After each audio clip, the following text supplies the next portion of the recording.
I'm Angel Jones, 36 years old, and 6 months ago, something happened at my corporate job that changed everything. I discovered my white supervisor had been illegally entering my office after hours, photographing my personal documents, and accessing my computer to monitor my communications. The violation felt like a punch to the gut, but what the company did when I reported it was even worse. If you've ever experienced racism in the workplace, please let me know where you're watching from and subscribe to join others who understand this struggle. Growing up in Southwest Atlanta, I learned early that excellence wasn't optional for girls who looked like me. My grandmother, Mama Rose, would sit me down at her kitchen table every Sunday after church, her weathered hands folding mine as she spoke words that would shape my entire life. "Baby girl," she'd say, her voice carrying the weight of generations, "you gon' have to be twice as good to get half as much. But don't you ever let that stop you from being great." Those words echoed through my childhood as I watched my parents navigate their own professional challenges.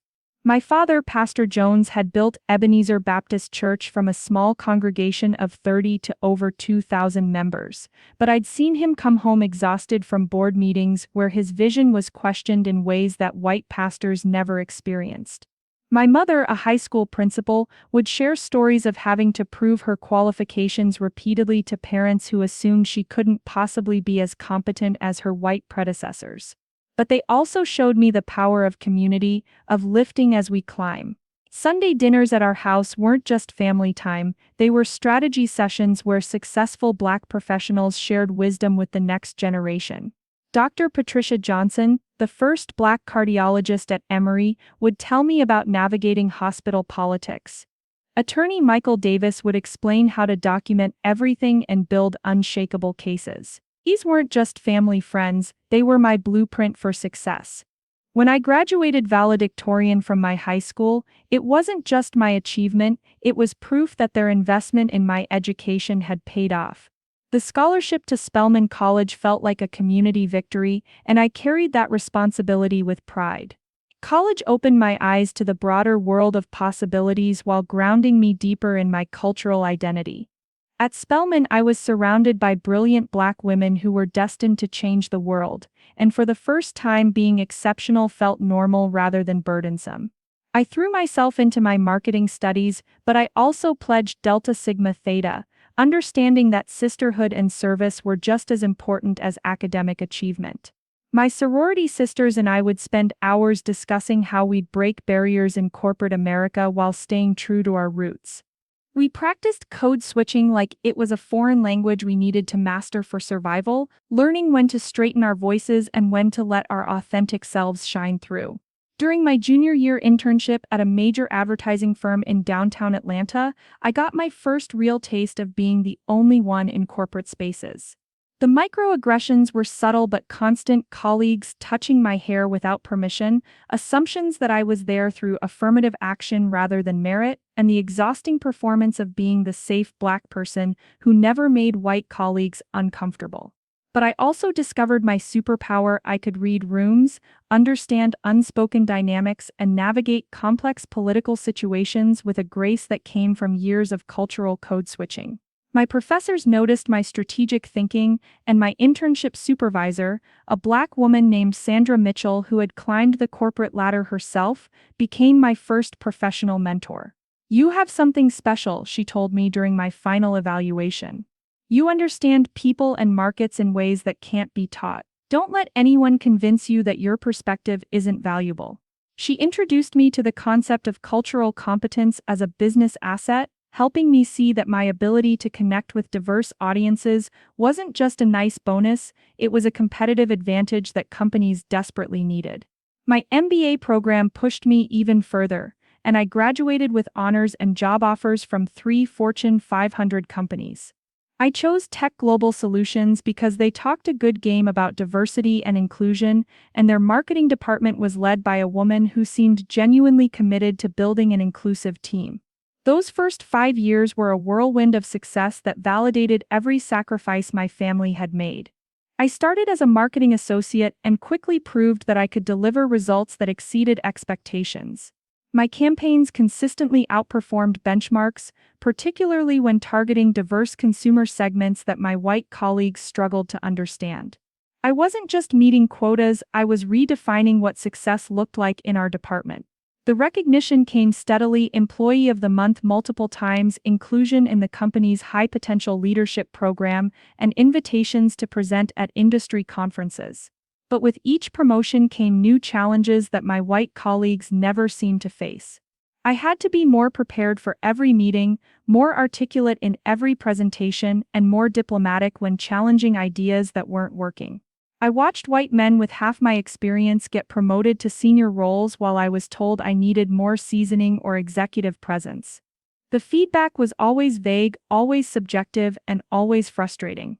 But I persisted, building alliances with other high-performing employees of color and finding mentors who could help me navigate the unwritten rules of corporate advancement. My breakthrough came during a major product launch that was failing to connect with younger, more diverse consumers. While the senior team was panicking about declining market share, I proposed a complete repositioning strategy that acknowledged the cultural shifts happening in our target demographic. The campaign I developed didn't just save the product, it became a case study that other companies tried to replicate. Suddenly, I wasn't just another marketing manager, I was the person who understood emerging markets and cultural trends. The promotion to senior marketing director came with a corner office, a substantial salary increase, and the respect of colleagues who had previously dismissed my contributions. For 3 years, I thrived in that role, building a team that consistently delivered innovative campaigns and exceeded revenue targets. I mentored young professionals of color, served on the company's diversity council, and became a sought-after speaker at industry events. My personal life flourished too. I bought a beautiful home in Buckhead, traveled internationally for both work and pleasure, and felt financially secure for the first time in my life. I was dating a wonderful man, Dr. James Thompson, who worked in our IT security department and understood the unique pressures of being a high-achieving Black professional. We talked about marriage, about building a family, about the legacy we wanted to create together. I felt like I had finally arrived, like all those years of being twice as good had paid off. The company was preparing to create a new vice president of marketing position, and everyone knew I was the obvious choice.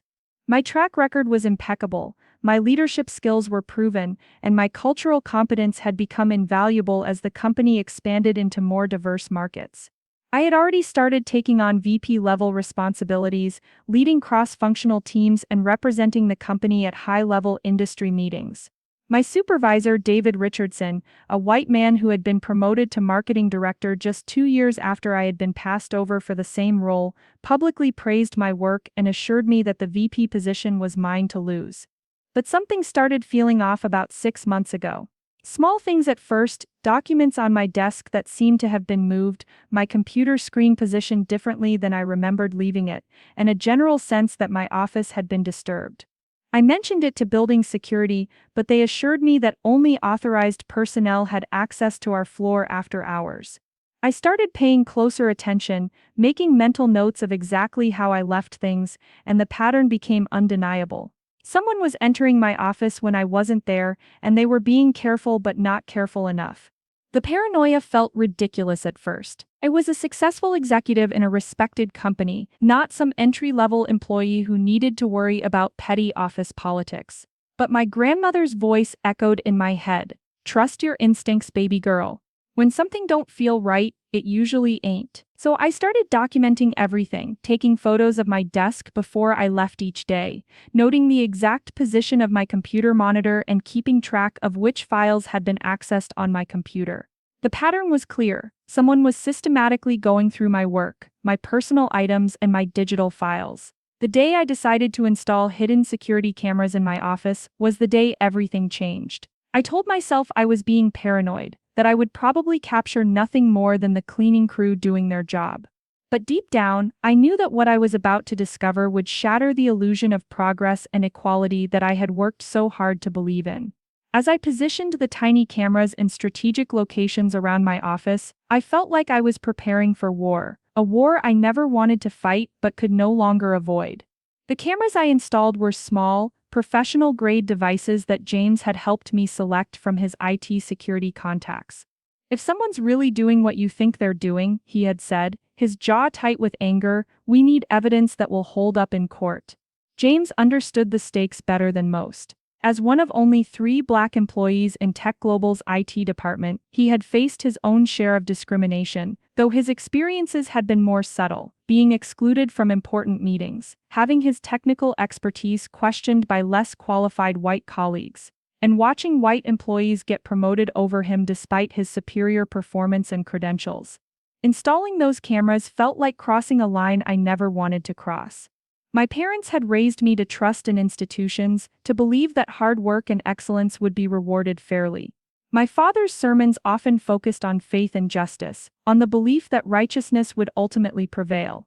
But as I carefully positioned the tiny devices in my office, I felt the weight of generations of Black Americans who had learned the hard way that justice doesn't come to those who wait. It comes to those who document, prepare, and fight strategically. The cultural foundation that shaped my approach to this crisis ran deeper than professional training or legal knowledge.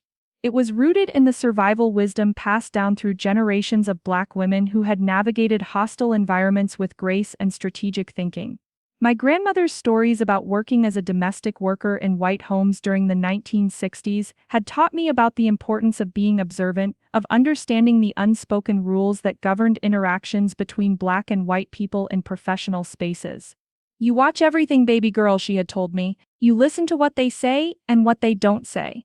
And you remember that your dignity ain't up for negotiation, no matter how much they paying you." This wisdom had guided me through every stage of my career. From my first internship to my current executive role, I had learned to code switch seamlessly, presenting a polished, non-threatening version of myself in corporate settings while maintaining my authentic identity in Black spaces. At work, I was Angel Jones, the articulate marketing executive who could discuss market trends and consumer behavior with the best of them. At church, I was Sister Angel, who could lead the youth ministry and organize community service projects with the same strategic thinking I applied to marketing campaigns. In my sorority meetings, I was Soror Jones, mentoring younger members and planning initiatives to support Black businesses and educational programs. This cultural competence had become one of my greatest professional assets, but it also meant that I understood the precarious nature of my position in ways that my white colleagues never could. I knew that my success was always conditional, always subject to the comfort level of white decision-makers who could withdraw their support at any moment. I had watched other high-performing Black executives suddenly find themselves marginalized or pushed out when they became too successful or too visible, or simply when white leadership decided they needed to go in a different direction. The morning I first reviewed the footage from my hidden cameras, I felt my world shift on its axis. There, in crystal-clear digital video, was David Richardson entering my office at 11:47 p.m. on a Tuesday night. I watched in stunned silence as he methodically went through my desk drawers, photographed documents with his phone, and accessed my computer using what appeared to be an administrative override code. The violation was so complete, so calculated, that I had to watch the footage 3 times before I could fully process what I was seeing. But it wasn't just the invasion of privacy that shattered me, it was the realization that this had been happening for months, possibly longer. As I reviewed additional footage from the cameras, I discovered a pattern of after-hours visits that coincided with important meetings, project deadlines, and performance reviews. David had been systematically gathering intelligence about my work, my strategies, and my communications with other executives. He knew about my ideas before I presented them, my concerns before I raised them, and my plans before I implemented them. The most damaging footage showed David photographing a confidential memo I had written to the CEO about diversity and inclusion challenges in our department. In that memo, I had documented specific instances of bias I had observed, including David's own tendency to interrupt and dismiss ideas from employees of color while embracing identical suggestions when they came from white team members. I had also outlined a comprehensive strategy for improving our recruitment and retention of diverse talent, complete with budget projections and timeline recommendations. Watching David photograph that document felt like watching him steal not just my intellectual property, but my efforts to create positive change for other people of color in our company. The next piece of footage was even more devastating. I watched David access my email account and scroll through messages, pausing to photograph exchanges with other Black employees who had confided in me about their own experiences with discrimination. These were private conversations where colleagues had shared their frustrations, their fears, and their strategies for dealing with workplace bias. David was not just violating my privacy, he was compromising the trust and safety of every person of color who had seen me as an ally and confidant. When I finally worked up the courage to report what I had discovered, I naively believed that the evidence would speak for itself. The footage was clear, the violations were obvious, and the legal implications were serious enough that I expected swift action. I requested a meeting with Jennifer Chen, our HR director, a woman I had always respected for her professionalism and apparent commitment to fairness. Jennifer was one of the few other women of color in leadership positions, and I hoped that she would understand the gravity of what had happened. "Angel, these are very serious allegations," Jennifer said as we sat in her office, the USB drive containing the camera footage between us on her desk. Her voice was careful, measured, and I could see the conflict in her eyes. "I need you to understand that we have to follow proper procedures here. We can't just act on accusations, even when they come from someone with your credibility." I felt the first stirring of unease as she spoke. "Jennifer, these aren't accusations, this is documented evidence of illegal surveillance and privacy violations. David has been entering my office without authorization and accessing my personal files. That's not just a policy violation, it's potentially criminal." Jennifer picked up the USB drive and turned it over in her hands as if weighing its contents. "I understand your concern, and I want you to know that we take these matters very seriously. But we also have to consider the broader implications here. David is a valued member of our leadership team, and we need to make sure we're not rushing to judgment based on misunderstandings." The word misunderstandings hit me like a slap. I had provided clear video evidence of criminal behavior, and she was already framing it as a potential misinterpretation. What exactly could be misunderstood about someone entering my office at midnight and photographing my confidential documents?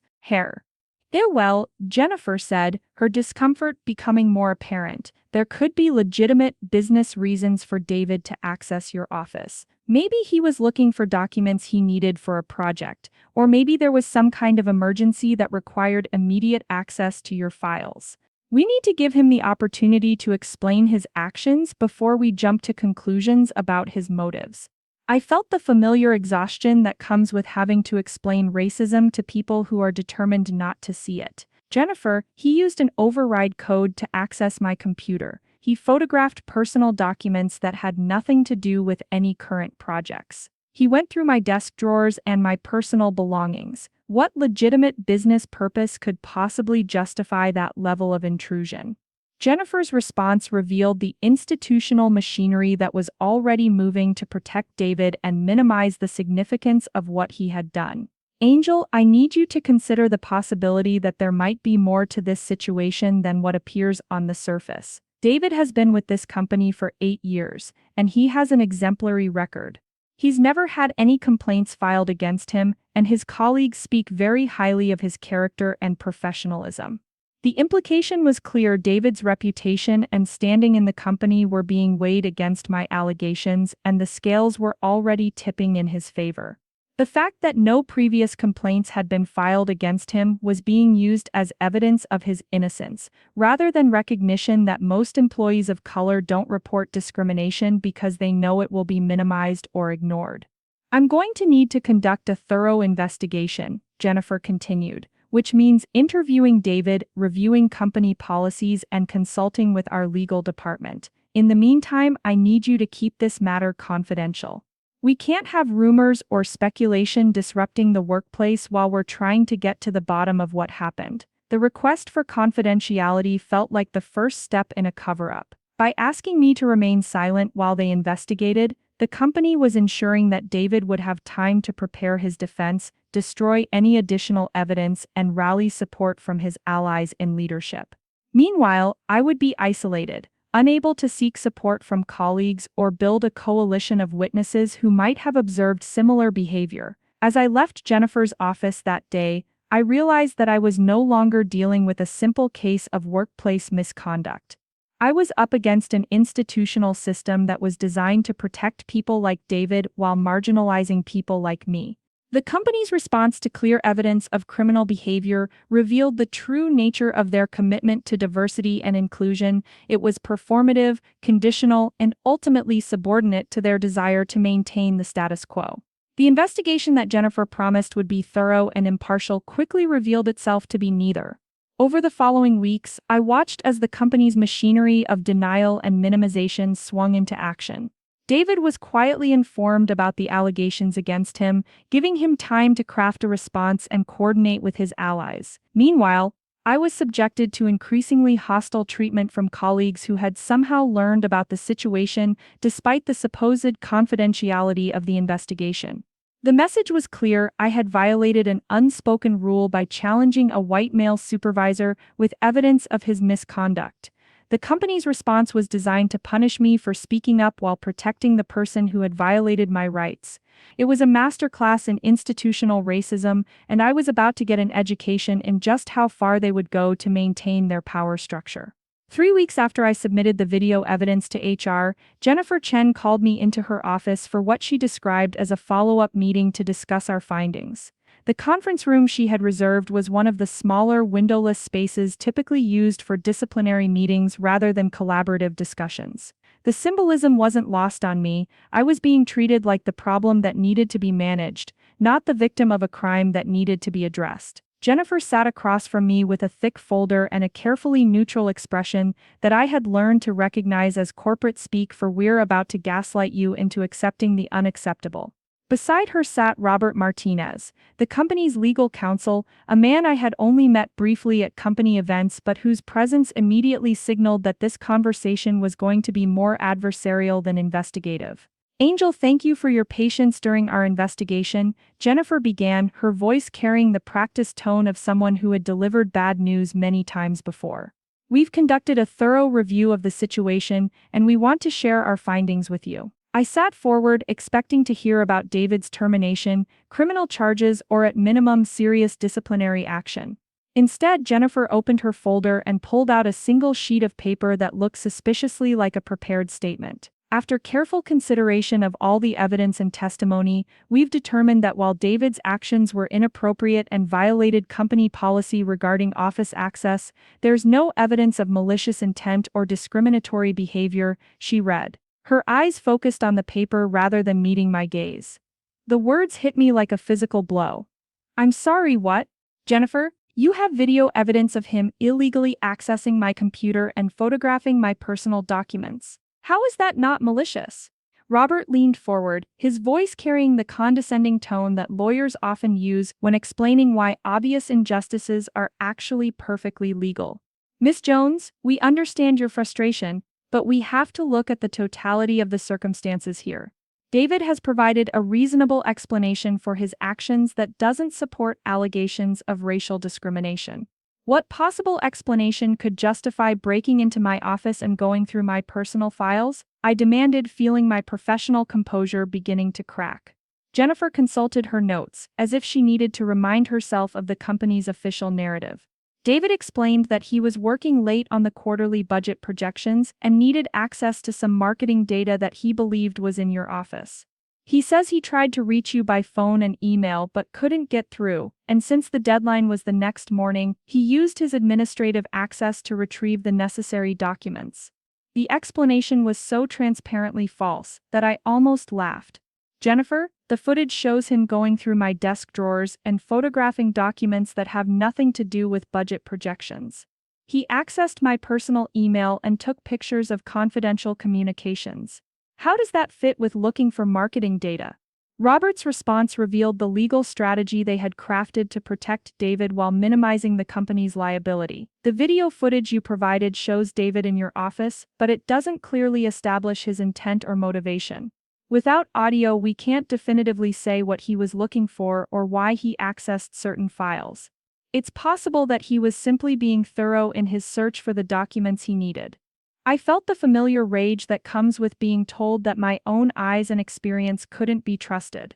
So you're saying that even though I have clear video evidence of him violating my privacy and accessing confidential information, you're choosing to believe his explanation over the documented proof of what actually happened? Jennifer's discomfort was becoming more apparent, but she pressed forward with the company's narrative. Angel, we're not dismissing your concerns, but we have to be fair to all parties involved. David has been a valued employee for 8 years with no previous complaints. We can't destroy someone's career based on assumptions about their motivations when there might be innocent explanations for their actions. The phrase innocent explanations was particularly galling. There was nothing innocent about a white supervisor secretly surveilling a black subordinate, regardless of his stated motivations. But I could see that the company had already made its decision, and this meeting was simply a formality designed to make me feel heard, while ultimately dismissing my concerns. What about the fact that he photographed my memo about diversity and inclusion issues? I pressed. How does that relate to budget projections? Robert consulted his own notes, clearly prepared for this question. David acknowledges that he may have inadvertently photographed some documents that weren't relevant to his immediate needs. He was working under time pressure and may not have been as selective as he should have been. However, there's no evidence that he shared or used any of that information inappropriately. The word inadvertently was doing a lot of heavy lifting in that explanation. The footage clearly showed David deliberately selecting and photographing specific documents, including spending several minutes reading through my diversity memo before taking multiple pictures of it. But the company was choosing to accept his narrative of accidental overreach rather than acknowledge the obvious pattern of targeted surveillance. So what consequences is David facing for these policy violations? I asked, already dreading the answer. Jennifer's response confirmed my worst fears. David will receive a written reprimand for improper office access and will be required to complete additional training on privacy policies and appropriate workplace behavior. We're also implementing new procedures to ensure that after-hours office access is properly documented and supervised. A written reprimand. For criminal invasion of privacy and potential theft of intellectual property, David would receive the equivalent of a corporate slap on the wrist. Meanwhile, I was being asked to accept this outcome as a reasonable resolution to a serious violation of my rights and dignity. And what about my request to be transferred to a different department so I don't have to continue working under someone who violated my privacy? I asked, though I suspected I already knew the answer. Robert's response was swift and definitive. Unfortunately, there are no comparable positions available at your level in other departments at this time. However, we're confident that with the new policies in place and David's commitment to respecting appropriate boundaries, you'll be able to maintain a productive working relationship. The message was clear: I would have to continue working for the man who had violated my privacy, and I was expected to pretend that nothing had happened. The company was prioritizing David's comfort and career over my safety and well-being, and they were framing this as a reasonable compromise that should satisfy all parties. As the meeting concluded, Jennifer handed me a document that she described as a resolution agreement that would formally close the investigation. The language was carefully crafted to acknowledge that inappropriate access had occurred while avoiding any admission of discriminatory intent or serious wrongdoing. By signing it, I would be agreeing to accept the company's findings and waive any right to pursue further action related to the incident. We hope you'll consider signing this agreement so we can all move forward constructively, Jennifer said, her tone suggesting that my cooperation was expected rather than requested. We value your contributions to this company, Angel, and we want to make sure this situation doesn't interfere with your continued success here. The threat was subtle but unmistakable: sign the agreement and accept the company's version of events, or face the consequences of being labeled as a difficult employee who couldn't let go of minor workplace disputes. I looked at the document, knowing that signing it would mean abandoning any hope of real justice, but also understanding that refusing to sign might trigger even more aggressive retaliation. As I left that meeting, I realized that the company's investigation had been nothing more than an elaborate performance designed to create the appearance of taking my concerns seriously while ultimately protecting the person who had violated my rights. They had transformed clear evidence of criminal behavior into a minor policy violation, and they expected me to be grateful for their thorough and fair handling of the situation. The gaslighting was complete, but it had also revealed something important.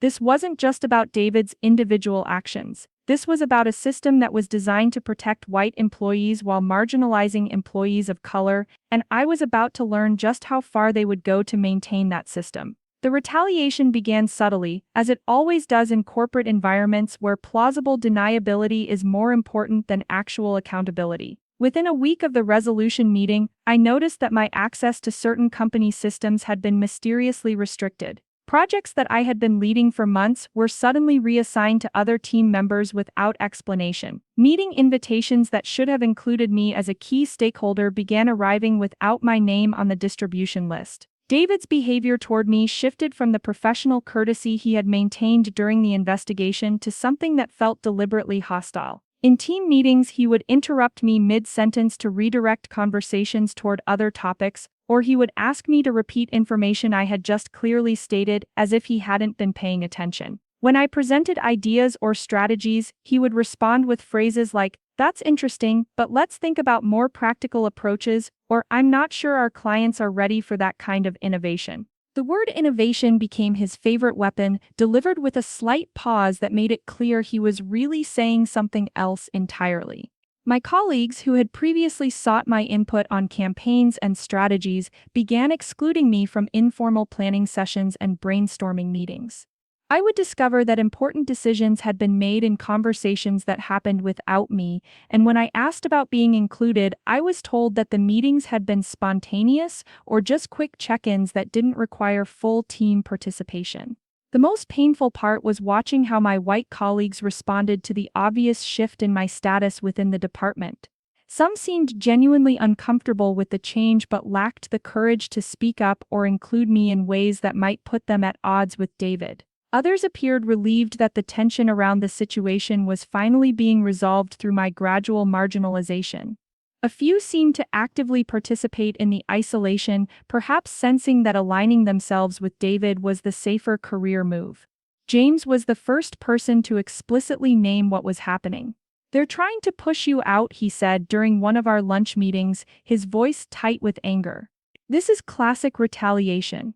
They can't fire you outright because that would be too obvious, so they're making your job impossible and hoping you'll quit." I had been thinking the same thing, but hearing it said out loud made the reality more concrete and more frightening. "But I have documentation of everything," I protested. "The video evidence, the investigation records, the pattern of behavior since the meeting. If they're retaliating against me for reporting discrimination, that's illegal." James's laugh was bitter. "Angel, you're thinking like someone who believes the system is designed to protect people like us. But look around, how many black executives are there in this company? How many of them got there by filing discrimination complaints against their white supervisors?" His point was devastating in its clarity. Tech Global Solutions employed over 3,000 people, but I could count the black executives on one hand. None of them had achieved their positions by challenging the system or calling out discriminatory behavior. They had succeeded by being exceptional while remaining non-threatening, by excelling within the boundaries that white leadership found comfortable. The isolation became more pronounced when I was excluded from the quarterly leadership retreat, an event I had attended for the past 3 years as a senior director. Jennifer Chen delivered the news with the same carefully neutral tone she had used during the investigation. "We've decided to limit this year's retreat to VP-level executives and above," she explained, though we both knew that other senior directors had been included in previous years.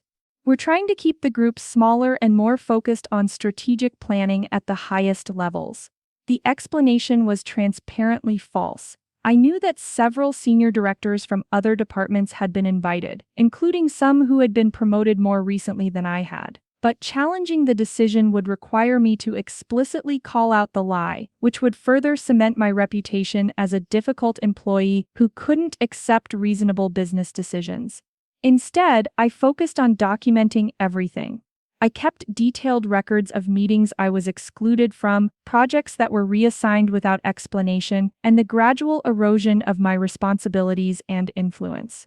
I saved emails that showed the pattern of marginalization, and I began building a timeline that clearly demonstrated the connection between my discrimination complaint and the subsequent retaliation.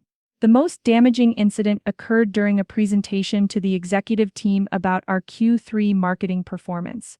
I had prepared extensively for the meeting, knowing that my visibility and credibility with senior leadership was crucial for my survival in the company. The presentation included several innovative strategies that had significantly exceeded performance targets, and I was confident that the results would speak for themselves. But as I began presenting, David interrupted me repeatedly with questions that seemed designed to undermine my credibility rather than seek clarification. Angel, can you walk us through the methodology behind these numbers? He asked, even though the methodology was clearly outlined in the materials I had distributed. I want to make sure everyone understands how we arrived at these conclusions. The implication was that my analysis might be flawed or incomplete, and that David needed to verify my work before the executive team could trust it. When I explained the methodology, he followed up with increasingly technical questions that seemed designed to make me appear unprepared or incompetent. What about the seasonal adjustment factors? Did we account for the demographic shifts in our target markets? How do we know these results are sustainable? Each question was delivered with a tone of helpful concern, as if David was simply ensuring that all bases were covered. But the cumulative effect was to position him as the careful, thorough supervisor who was protecting the company from potentially unreliable analysis provided by his subordinate. The executive team began directing their questions to David rather than to me, and by the end of the meeting he had effectively taken credit for the successful campaigns while raising doubts about my competence and attention to detail. After the meeting, CEO Michael Harrison pulled David aside for what appeared to be a positive conversation about the department's performance. I watched from across the room as they shook hands and laughed about something, while I gathered my materials and tried to process what had just happened. In the span of 1 hour, David had managed to undermine months of my work while positioning himself as the responsible leader who was managing a potentially problematic employee. The message to other employees was clear. Challenging David or supporting me was a career-limiting move. I began to notice that colleagues who had previously been friendly and collaborative became more distant and formal in their interactions with me. Conversations would stop when I entered rooms, and I was excluded from the informal networks that were crucial for success in corporate environments. Dr. Patricia Johnson, my longtime mentor, helped me understand the broader dynamics at play when we met for coffee one evening. What you're experiencing is institutional protection of white supremacy, she explained, her voice carrying the weight of decades of experience in predominantly white professional environments. They can't allow you to successfully challenge a white supervisor because that would set a precedent that other employees of color might follow. So they have to make an example of you, show everyone what happens when you step out of line. Her words crystallized something I had been struggling to articulate. This wasn't just about David's individual actions or the company's specific response to my complaint. This was about maintaining a power structure that depended on the silence and compliance of employees of color. By retaliating against me, they were sending a message to every other black and brown employee in the company. This is what happens when you speak up. But they had underestimated my resolve and my understanding of the game they were playing. Every act of retaliation was being documented. Every exclusion was being recorded, and every attempt to marginalize me was building the case that would ultimately bring them down. They thought they were teaching me a lesson about knowing my place, but they were actually providing me with the evidence I would need to expose their entire system of discrimination and retaliation. 2 months after the initial investigation concluded, the company's retaliation escalated from subtle marginalization to overt professional sabotage. The trigger was my decision to file a formal complaint with the Equal Employment Opportunity Commission, documenting both the original privacy violations and the pattern of retaliation that had followed.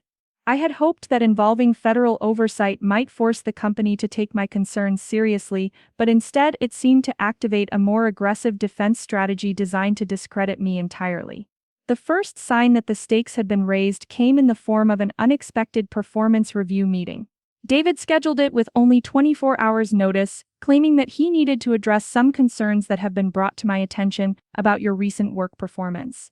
The timing was suspicious. My annual review wasn't due for another 4 months, and my performance metrics were actually stronger than they had been in previous years, despite the hostile work environment.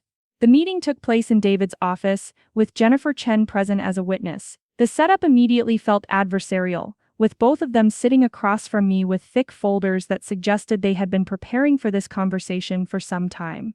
David opened with a tone of disappointed concern that I recognized as a classic manipulation tactic.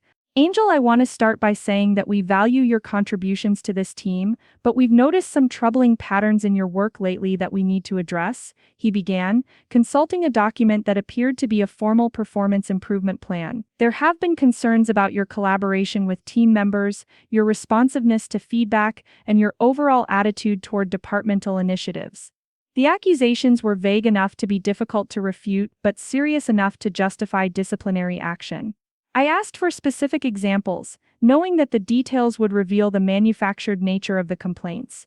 David's response was a masterclass in corporate gaslighting. Well, for instance, several team members have mentioned that you seem resistant to new ideas and approaches, he said, his voice carrying a tone of reluctant honesty. In the Johnson campaign meeting last week, you were quite dismissive of suggestions from other team members, and your body language suggested that you weren't really open to collaborative input. I remembered the meeting he was referencing. I had questioned a strategy that I believed would be ineffective based on market research data, and I had provided alternative approaches backed by solid evidence. But David was reframing my professional expertise and strategic thinking as resistance and dismissiveness. David, in that meeting I provided data-driven feedback on a strategy that our research showed would likely fail with our target demographic. I responded, keeping my voice level despite my growing anger. I offered 3 alternative approaches that were more aligned with consumer behavior patterns. How is that being dismissive? Jennifer consulted her own notes, as if she needed to verify the official version of events. The concern isn't about the substance of your feedback, Angel, but about how you delivered it. Several colleagues felt that your tone was condescending and that you weren't really listening to their perspectives. The focus on tone and delivery was a classic way to police Black women's professional communication. My white male colleagues could challenge ideas aggressively and be seen as passionate and engaged, but when I provided the same level of critical analysis, it was reframed as attitude problems and poor collaboration skills. Pepper specifically made these complaints. I asked, knowing that they would likely refuse to provide names while using the anonymous nature of the feedback to make it impossible to address directly. David's response confirmed my suspicions. I can't share specific names because these were confidential conversations, but the pattern of feedback has been consistent enough that we felt we needed to address it formally. The beauty of anonymous complaints was that they were impossible to verify or refute. The company could claim that multiple people had raised concerns without having to provide any evidence or allow me to respond to specific allegations. It was a perfect system for manufacturing justification for disciplinary action while maintaining plausible deniability. The performance improvement plan they presented was designed to set me up for failure.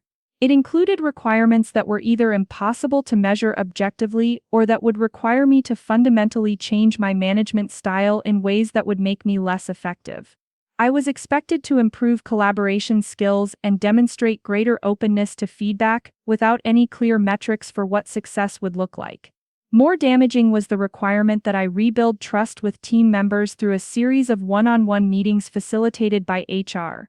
The implication was that I had somehow damaged relationships with my colleagues through my own behavior, rather than acknowledging that those relationships had been poisoned by the company's retaliation against me for filing a discrimination complaint. This plan will be in effect for 90 days, David explained, during which time we'll be monitoring your progress closely. At the end of that period, we'll evaluate whether you've made sufficient improvement to continue in your current role. The threat was clear: comply with their demands and accept their narrative about my performance problems or face termination. The 90-day timeline was particularly strategic. It would allow them to fire me before my EEOC complaint could be fully investigated, and they could claim that the termination was based on legitimate performance issues rather than retaliation. But the most insidious part of their strategy was the way they had recruited my colleagues to participate in the narrative of my declining performance. Over the following weeks, I began to notice that team members were documenting our interactions in ways that seemed designed to support the company's case against me. Emails that should have been routine communications were copied to David and Jennifer, and conversations that had previously been informal were suddenly being followed up with written summaries that cast my contributions in a negative light. The psychological impact of this coordinated campaign was devastating. I found myself second-guessing every interaction, analyzing every word I spoke for potential misinterpretation, and constantly defending myself against accusations that seemed to multiply faster than I could address them.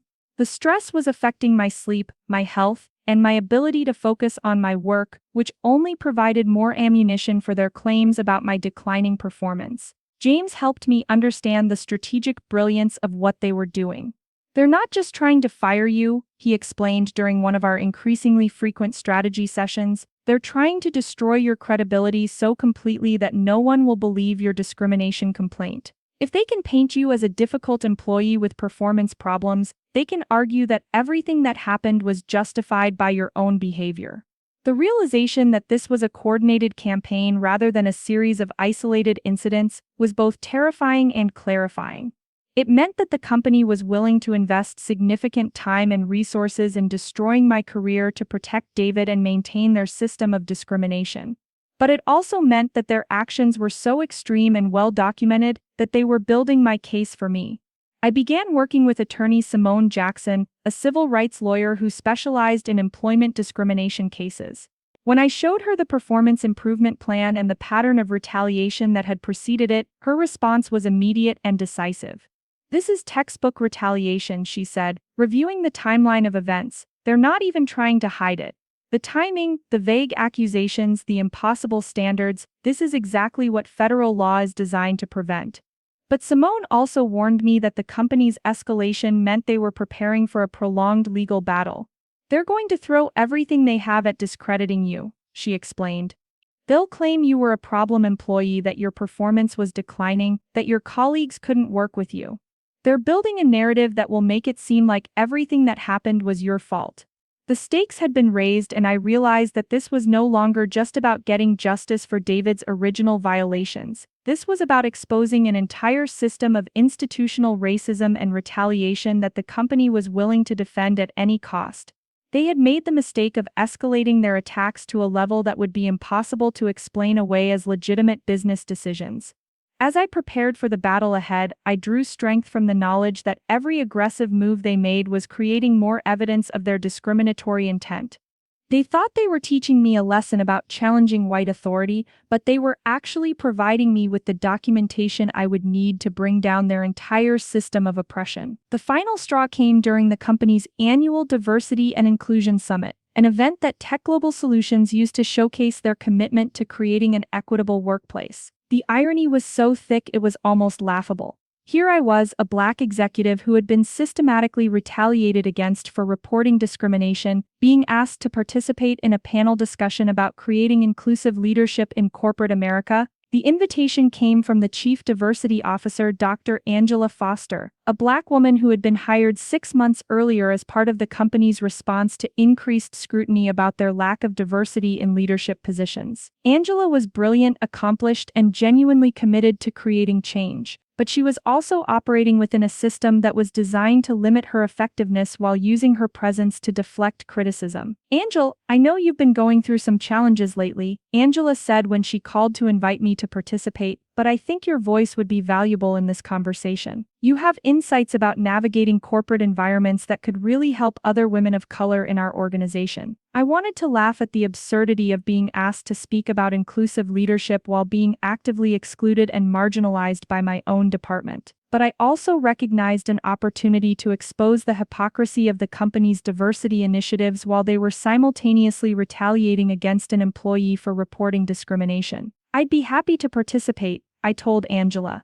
"But I want to be clear that I'll be speaking honestly about my experiences here, including the challenges I've faced." Angela's pause was telling. "Of course we want authentic conversations. Just maybe focus on constructive solutions rather than specific incidents that might be, legally sensitive." The request to avoid legally sensitive topics was exactly the kind of institutional silencing that made diversity initiatives performative rather than transformative. But I agreed to participate, knowing that the panel would provide a platform to expose the gap between the company's public commitments and their actual practices. The summit was held in the company's main auditorium with over 300 employees in attendance and several local media representatives covering the event. The panel included myself, two other executives of color, and a white male VP who was there to demonstrate the company's commitment to having allies in leadership positions. The moderator was a well-known diversity consultant who had been hired to facilitate what was supposed to be an inspiring conversation about progress and possibility. The first 20 minutes of the panel went exactly as the company had planned. We discussed best practices for inclusive hiring, the importance of mentorship programs, and the value of employee resource groups. The white VP shared his journey of becoming a better ally, and the other executives of color offered carefully crafted insights that highlighted the company's positive initiatives without mentioning any systemic problems. But when the moderator asked about the biggest challenges facing employees of color in corporate environments, I saw my opportunity to tell the truth. I think one of the biggest challenges is the gap between what companies say they value and how they actually respond when employees of color experience discrimination. I began, my voice steady despite the tension I could feel building in the room. It's easy to talk about inclusion and equity, but the real test comes when someone reports racist behavior and the institution has to choose between protecting the victim or protecting the perpetrator. The moderator tried to redirect the conversation toward more general observations, but I continued. For example, what happens when a black employee provides video evidence of a white supervisor illegally accessing their personal files and violating their privacy, and the company's response is to minimize the behavior and then retaliate against the person who reported it? The auditorium went completely silent. I could see David in the audience, his face flushed with anger, and Jennifer Chen frantically typing on her phone, probably alerting senior leadership about what was happening. But I also saw other employees of color nodding in recognition, understanding that I was speaking truths that they had experienced but never been able to voice publicly. That's a very specific scenario, the moderator said, clearly trying to regain control of the conversation. Perhaps we could talk more broadly about how companies can improve their response to employee concerns. But the damage was done. I had used the company's own diversity summit to expose their hypocrisy, and there was no way to walk it back. The local media representatives were taking notes, and I could see employees in the audience recording the session on their phones. After the panel ended, the retaliation was swift and decisive. Within 2 hours, I was called into an emergency meeting with Jennifer Chen, Robert Martinez, and CEO Michael Harrison himself. The presence of the CEO signaled that this was no longer a departmental issue. This had become a company-wide crisis that required the highest level of intervention. Angel, what you did today was completely inappropriate and potentially damaging to the company's reputation. Harrison began, his voice carrying the cold authority of someone who was used to having his decisions accepted without question. You used a company event to air personal grievances and make accusations that could expose us to legal liability. The framing was perfect. I was the problem employee who had violated professional norms by speaking publicly about my experiences, rather than the victim of discrimination who had been forced to seek justice through public channels because internal processes had failed. You're going to issue a public apology for your comments today, Harrison continued, and you're going to clarify that your statements don't reflect the company's actual policies or practices. We'll draft something appropriate for you to sign. The demand for a public apology was the final confirmation that this company would go to any length to protect their image while silencing employees who challenged their discriminatory practices. They wanted me to publicly humiliate myself by retracting truthful statements about my experiences, essentially forcing me to participate in my own oppression. I won't be issuing any apology, I said, my voice calm but firm. Everything I said today was true and documented. If the company is concerned about legal liability, perhaps they should address the discriminatory behavior rather than trying to silence the people who report it. Harrison's response revealed the true nature of the company's commitment to diversity and inclusion. Then you leave us no choice. Effective immediately, you're suspended pending a full investigation into your conduct today. Security will escort you out of the building, and you're not to return to company property or contact any employees until this matter is resolved. The public suspension was designed to humiliate me and send a message to other employees about what happened when you challenged the company's authority. But it was also the most obvious act of retaliation they had committed, occurring within hours of my public statements about discrimination and creating a clear timeline that would be impossible to explain away in court. As security escorted me out of the building, I felt a strange sense of relief. The company had finally dropped their pretense of fairness and revealed themselves to be exactly what I had accused them of being. They had chosen to protect their image and their discriminatory practices over justice and accountability, and in doing so, they had provided me with the most damning evidence yet of their institutional racism. The battle lines were now clearly drawn, and there was no going back for either side. The federal courthouse in downtown Atlanta felt like sacred ground as I walked up the steps with attorney Simone Jackson and my family by my side. 6 months had passed since my suspension from Tech Global Solutions, and the EEOC investigation had uncovered a pattern of discrimination and retaliation so extensive that the Department of Justice had decided to intervene with their own civil rights investigation. What had started as my individual complaint had evolved into a federal case that would determine whether companies could continue to silence employees who reported discrimination.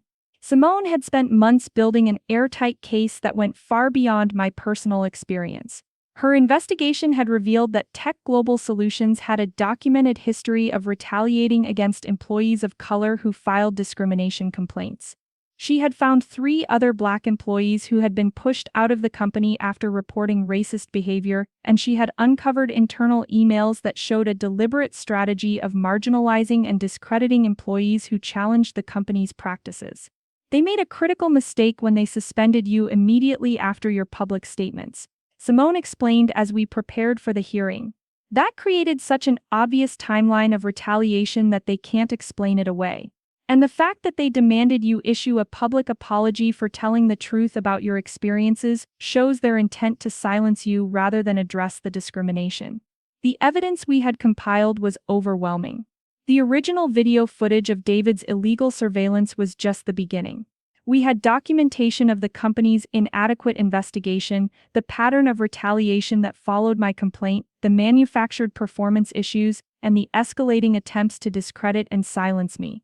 We also had testimony from other employees of color who had witnessed the discrimination and retaliation, including James, who had risked his own career to speak truth about the company's practices. But the most damaging evidence came from the company's own internal communications. During the discovery process, we had obtained emails between senior executives that revealed their true attitudes toward diversity and their strategies for managing problem employees who filed discrimination complaints. One email from CEO Michael Harrison to the legal department was particularly devastating. "We need to find a way to get rid of Jones without making it look like retaliation. She's becoming a liability and her public statements are damaging our reputation with clients and investors." The hearing was held before federal judge Patricia Jones, a Black woman whose reputation for fairness and no-nonsense approach to civil rights cases had made her a respected figure in the legal community. The symbolism wasn't lost on me. Here was a Black woman in a position of ultimate authority presiding over a case that would determine whether another Black woman could get justice for discrimination and retaliation. Tech Global Solutions had assembled a team of high-powered attorneys led by Jonathan Mitchell, a white corporate lawyer known for his aggressive defense of companies facing discrimination lawsuits. Their strategy was predictable but sophisticated. Portray me as a disgruntled employee with performance problems who had manufactured discrimination claims to avoid accountability for my own failures. Mitchell's opening statement was a masterclass in victim blaming disguised as reasonable analysis. "Your Honor, this case is not about discrimination or retaliation. This is about a company that tried to address legitimate performance issues with an employee who chose to play the race card rather than accept responsibility for her declining work quality. Ms. Jones was not targeted because of her race. She was held accountable because her behavior had become disruptive and her performance had deteriorated." The phrase "play the race card" was particularly offensive, reducing my documented experiences of discrimination to a manipulative tactic used to avoid professional accountability. But I had expected this approach, and Simone was ready to dismantle it piece by piece. Simone's opening statement was direct and powerful. "Your Honor, the evidence will show that Tech Global Solutions engaged in a systematic campaign of discrimination and retaliation against Ms. Jones because she dared to report illegal surveillance and privacy violations by her white supervisor. Rather than address the criminal behavior she documented, the company chose to protect the perpetrator and punish the victim. This case is about whether federal civil rights laws mean anything when they conflict with corporate interests. The company's defense began with David Richardson's testimony, and it was immediately clear that their legal team had coached him extensively on how to present his actions in the most favorable light possible. David appeared calm and professional as he described his version of events, portraying his illegal surveillance as a series of innocent mistakes and misunderstandings. "I was working under extreme pressure to complete the quarterly budget projections," David testified, his voice carrying a tone of sincere regret. "When I couldn't reach Miss Jones by phone or email, I made the decision to access her office to look for the marketing data I needed. I realize now that I should have waited until the next day, but at the time it seemed like the most efficient way to get the information I needed to meet our deadline." Mitchell guided David through a carefully crafted narrative that acknowledged policy violations while denying any discriminatory intent. "Did you target Miss Jones because of her race?" Mitchell asked, setting up the denial that was central to their defense. "Absolutely not," David responded, his voice firm with apparent conviction. "Race never entered into my thinking. I would have done the same thing regardless of who occupied that office. This was purely about business necessity and meeting critical deadlines." But Simone's cross-examination revealed the holes in David's story and exposed the calculated nature of his actions. She began by establishing the timeline and frequency of his unauthorized office visits, using the video evidence to show that his surveillance had been ongoing for months, not a one-time emergency response to a deadline. "Mr. Richardson, the video evidence shows that you entered Miss Jones' office without authorization on at least 12 separate occasions over a 4-month period," Simone stated, consulting her notes. "Can you explain how all of these visits were related to urgent deadline pressures?" David's composure began to crack as he struggled to explain the pattern of surveillance that the evidence clearly documented. There were multiple projects that required access to marketing data. Sometimes the deadlines overlapped, and I had to gather information quickly. Simone pressed further, using the video footage to expose the deliberate and systematic nature of his actions. "The video shows you spending over 20 minutes in Miss Jones' office on March 15th, photographing documents that had nothing to do with budget projections or marketing data. Can you explain why you photographed her personal diversity and inclusion memo?" "I may have inadvertently photographed some documents that weren't relevant to my immediate needs," David admitted, his earlier confidence evaporating. "I was working quickly and may not have been as selective as I should have been." But Simone had saved the most damaging evidence for last. She presented emails that David had sent to other executives immediately after photographing my diversity memo, emails that showed he had shared my confidential concerns about discrimination with the very people I had identified as part of the problem. "Mr. Richardson, this email shows that you forwarded Miss Jones' confidential memo about discrimination to 3 other executives within hours of photographing it," Simone said, her voice carrying the weight of undeniable evidence. "How does sharing confidential information about discrimination complaints relate to budget projections?" David's response was barely audible. "I thought they should be aware of the concerns that had been raised." The moment was devastating for the company's defense. David had just admitted under oath that he had deliberately shared my confidential communications about discrimination, proving that his surveillance was targeted and malicious rather than accidental and business-related. The company's case continued to unravel as Simone presented testimony from other employees who had witnessed the pattern of retaliation against me. James testified about the systematic exclusion I had faced after filing my complaint, and Dr. Angela Foster, the chief diversity officer, provided damaging testimony about the company's inadequate response to discrimination complaints. But the most powerful moment came when Judge Jones reviewed the internal emails that revealed the company's true motivations. As she read CEO Harrison's directive to find a way to get rid of Jones, her expression made it clear that she understood the significance of what she was seeing. "Mr. Mitchell," Judge Jones said, addressing the company's lead attorney, "how do you explain your client's internal communications about finding ways to terminate Miss Jones after she filed her discrimination complaint?" Mitchell's response was weak and unconvincing. "Your Honor, those communications reflect legitimate concerns about an employee whose behavior had become disruptive to the workplace. The timing may appear suspicious, but correlation is not causation." Judge Jones' response was swift and decisive. Counselor, when a company's CEO sends emails about getting rid of an employee immediately after she files a discrimination complaint, that's not correlation, that's evidence of retaliatory intent. The judge's ruling was comprehensive and damning.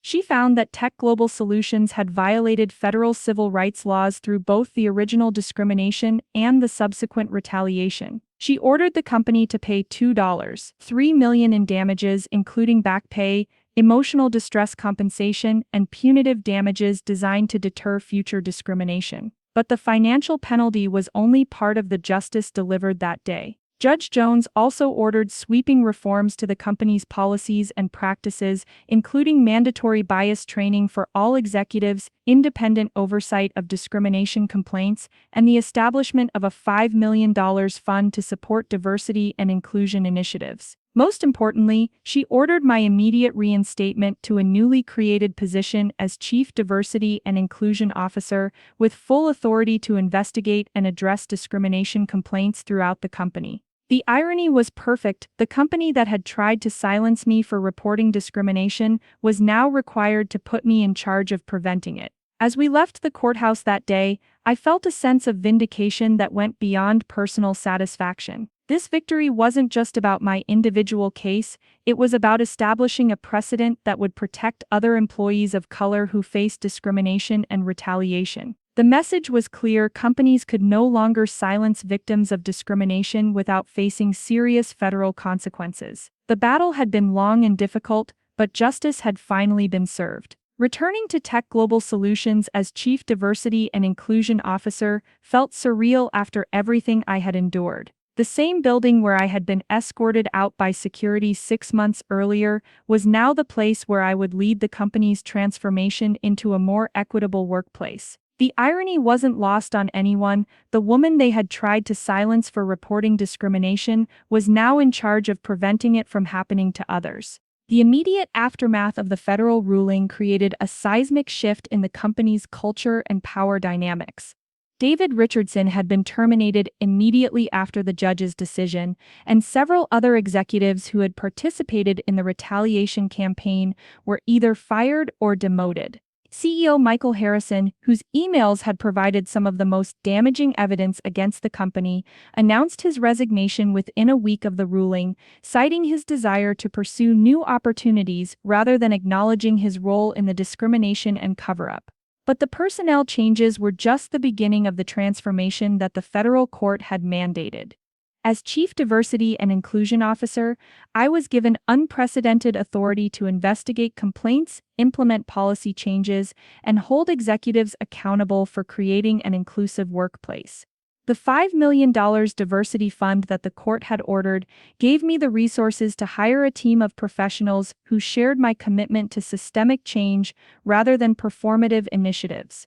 The first few months in my new role were emotionally complex. There was satisfaction in seeing justice served and having the authority to prevent other employees from experiencing what I had endured. But there was also the challenge of working within an institution that had fought so hard to destroy me, surrounded by colleagues who had witnessed my persecution and done nothing to stop it. Some employees embraced the changes with genuine enthusiasm, particularly the people of color who had felt marginalized and voiceless for years. They saw my appointment as validation that their experiences mattered and that the company was finally serious about addressing discrimination. Others, particularly white employees who had benefited from the previous system, were resistant to changes that they viewed as threatening their comfort and advancement opportunities. The resistance was sometimes subtle: passive-aggressive compliance with new policies, complaints about reverse discrimination, and attempts to undermine initiatives by questioning their necessity or effectiveness. But it was also sometimes overt, with employees making comments about political correctness gone too far, or suggesting that the company was being forced to lower standards to accommodate diversity goals. I had expected this resistance, and I was prepared to address it directly. One of my first initiatives was implementing mandatory bias training for all employees, but not the superficial workshops that many companies use to check boxes. These were intensive multi-session programs that forced participants to confront their own prejudices and understand how unconscious bias affects decision-making in hiring, promotion, and performance evaluation processes. The training sessions revealed the depth of the cultural change that was needed. Many white employees genuinely believed that they were colorblind and that racism was a thing of the past, despite working in an organization where people of color were dramatically underrepresented in leadership positions. They struggled to understand how their own actions and assumptions might contribute to systemic discrimination, and some became defensive when confronted with data about disparities in promotion rates and compensation. But the training also created opportunities for authentic dialogue and learning. I watched white employees begin to recognize patterns they had never noticed before, and I saw people of color feel empowered to share experiences they had previously kept to themselves. The conversations were sometimes uncomfortable, but they were necessary for building the foundation of a truly inclusive workplace. The policy changes I implemented were comprehensive and designed to address the systemic issues that had allowed discrimination to flourish unchecked. I established an independent complaint process that bypassed the traditional HR structure, ensuring that employees could report discrimination without fear that their concerns would be minimized or ignored. I also created clear consequences for discriminatory behavior, including mandatory termination for serious violations and progressive discipline for lesser offenses. Perhaps most importantly, I changed how the company measured and rewarded managerial performance. Previously, executives were evaluated primarily on financial metrics, with diversity and inclusion treated as nice-to-have bonuses rather than essential responsibilities. Under the new system, managers' compensation and advancement opportunities were directly tied to their success in creating inclusive teams and addressing bias in their decision-making processes. The broader impact of our transformation extended far beyond tech global solutions. The federal court case had attracted significant media attention, and other companies were watching to see how we implemented the mandated changes. I began receiving invitations to speak at industry conferences and corporate events, sharing our story and the lessons we had learned about addressing systemic discrimination. The speaking engagements were powerful opportunities to influence change across entire industries. I talked about the importance of taking discrimination complaints seriously, the need for independent oversight of diversity initiatives, and the business case for creating truly inclusive workplaces.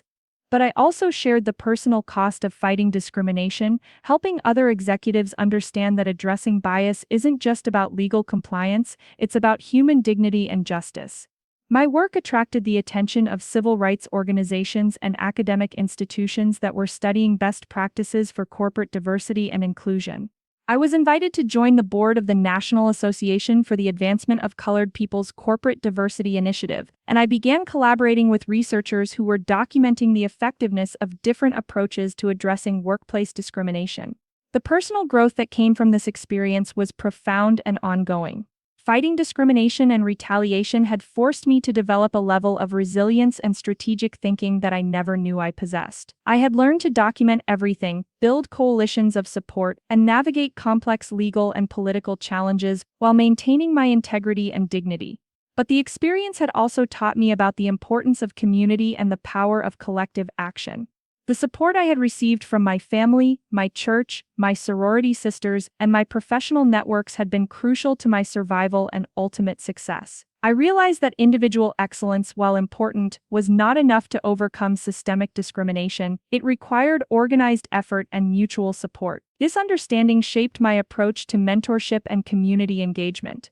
I began working more intensively with young Black professionals, sharing not just career advice but also strategies for recognizing and addressing discrimination. I helped establish a scholarship fund at Spelman College for students pursuing careers in corporate America, and I created a mentorship program that connected experienced professionals of color with emerging leaders. The ongoing vigilance required to maintain the changes we had implemented was perhaps the most challenging aspect of my new role. Systemic discrimination doesn't disappear overnight, and there were constant attempts to roll back policies or return to previous practices. Some employees who had initially embraced the changes began to express fatigue with diversity initiatives, suggesting that we had done enough and could now return to normal operations. I had to constantly remind people that creating an inclusive workplace is not a destination but an ongoing journey that requires continuous attention and effort. The data we collected showed steady progress, increased representation of people of color in leadership positions, improved retention rates for diverse employees, and higher scores on employee engagement surveys. But the progress was fragile and required constant protection from those who preferred the previous system. The legal precedent established by our case continued to have ripple effects throughout corporate America. Other employees who faced discrimination began citing our case in their own complaints, and companies became more cautious about retaliating against workers who reported bias. The Department of Justice used our case as a model for investigating other companies with patterns of discrimination, and several organizations implemented policy changes proactively to avoid similar federal intervention. 2 years after the court ruling, Tech Global Solutions had been transformed from a company with a documented history of discrimination into an industry leader in diversity and inclusion. We had increased the representation of people of color in leadership positions by 300%, implemented comprehensive bias training for all employees, and created systems that ensured discrimination complaints were investigated thoroughly and fairly. But perhaps the most meaningful change was cultural. The company had evolved from a place where employees of color felt marginalized and voiceless to an environment where diversity was genuinely valued and inclusion was practiced rather than just preached. New employees of color told me that they felt welcomed and supported in ways that previous generations of diverse workers had never experienced. The transformation wasn't complete. Systemic change takes time, and there were still challenges to address and improvements to make. But we had proven that it was possible to hold companies accountable for discrimination and to create workplaces where all employees could thrive regardless of their race or background. As I reflected on the journey from that first night when I installed hidden cameras in my office to my current role leading diversity and inclusion efforts, I felt a deep sense of purpose and accomplishment. The fight for justice had been difficult and costly, but it had resulted in changes that would benefit countless employees for years to come. The little girl who had sat at her grandmother's kitchen table learning about the importance of being twice as good had grown into a woman who was working to ensure that future generations wouldn't have to carry that burden alone. If you're watching this video and you've experienced discrimination in your workplace, I want you to know that your experiences are valid, your feelings are justified, and you have more power than you realize. The journey I've shared with you isn't just my story, it's a roadmap for anyone who refuses to accept injustice as the price of professional success. The first lesson I want to share with my community is the critical importance of documentation. From the moment you suspect that something isn't right, start keeping detailed records. Take photos of your workspace before you leave each day. Save emails that show patterns of bias or exclusion. Keep a journal of incidents, conversations, and decisions that seem discriminatory. I know it feels paranoid and I know it's exhausting to live with that level of vigilance, but documentation is your most powerful weapon against gaslighting and institutional denial. When I installed those cameras in my office, I felt like I was crossing a line that I shouldn't have to cross. But that decision to gather evidence rather than just accept the violation of my privacy was what ultimately made justice possible. Without that video footage, David's illegal surveillance would have been dismissed as a misunderstanding, and my concerns would have been minimized as the complaints of a difficult employee. The cameras didn't just capture his criminal behavior, they captured proof that couldn't be explained away or reframed. The second lesson is about building alliances before you need them. Throughout this ordeal, my survival depended on the relationships I had cultivated over years of professional and personal networking. James risked his own career to support me because we had built a foundation of trust and mutual respect. My sorority sisters provided emotional support and practical advice because we had maintained those bonds even as our careers took us in different directions. My family stood by me because they understood that this fight was about more than just my individual success. It was about the dignity and rights of our entire community. Don't wait until you're in crisis to start building these relationships. Invest in your community now while you're strong and successful. Mentor younger professionals who are just starting their careers. Support colleagues who are facing challenges. Participate in professional organizations and community groups that share your values. These relationships aren't just networking opportunities, they're lifelines that can sustain you when institutions fail you. The third lesson is about understanding the difference between individual excellence and systemic change. For most of my career, I believed that if I just worked hard enough, if I was just excellent enough, I could overcome any barriers that racism might create. I thought that my MBA, my track record of success, and my professional reputation would protect me from discrimination. But excellence alone isn't enough when you're operating within systems that are designed to marginalize people who look like you. Systemic discrimination requires systemic solutions. It's not enough to be twice as good, we have to be strategic about challenging the systems that require us to be twice as good in the first place. That means filing complaints when discrimination occurs, even when it's uncomfortable. It means supporting other people of color who are facing similar challenges, even when it might put your own position at risk. It means using whatever platform and influence you have to speak truth about injustice, even when institutions try to silence you. I want to speak directly to the young Black women who are watching this video, especially those who are just starting their careers in corporate America. You are inheriting a world that is better than the one I entered 20 years ago, but it's still not the world you deserve. You will face challenges that your white colleagues will never experience, and you will have to navigate spaces where your competence is questioned and your contributions are minimized. But you also have advantages that previous generations didn't have. You have legal protections that civil rights activists fought and died to secure. You have technology that makes it easier to document discrimination and build cases for justice.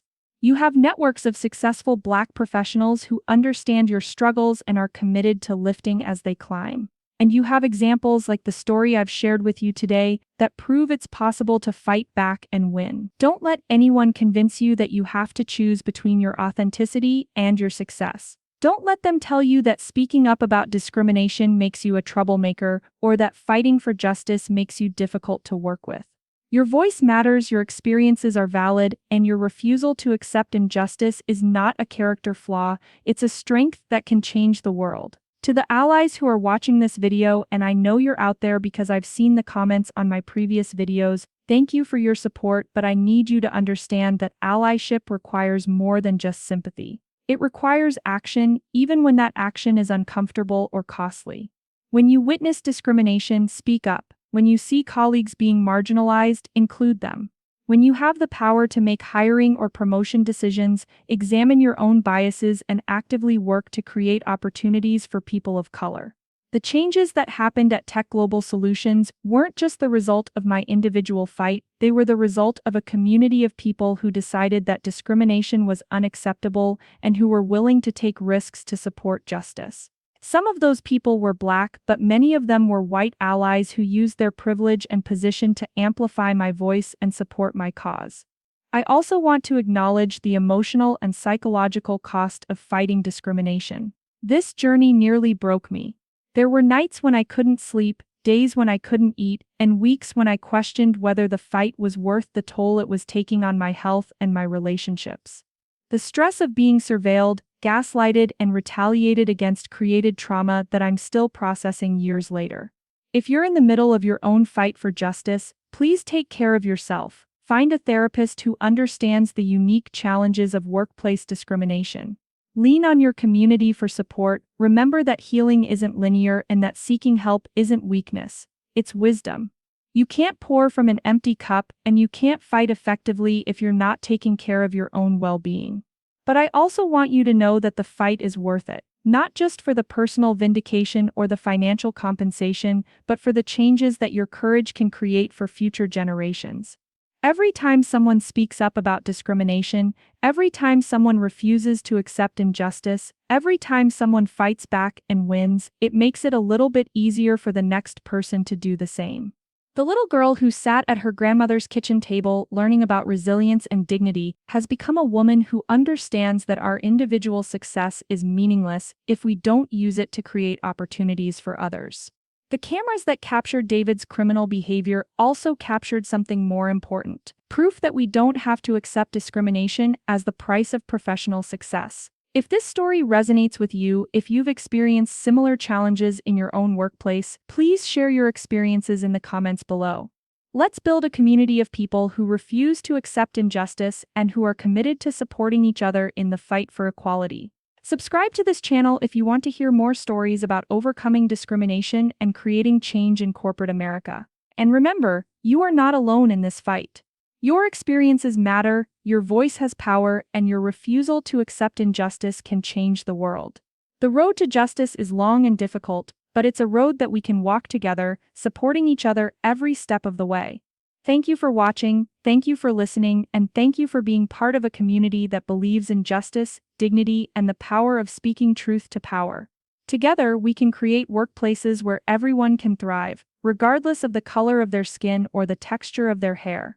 Together, we can build a world where excellence is recognized and rewarded fairly, where discrimination is met with swift consequences, and where justice isn't just a dream, it's a reality that we create through our courage, our persistence, and our refusal to give up. The fight continues, but so does our strength, and as long as we stand together, we will win.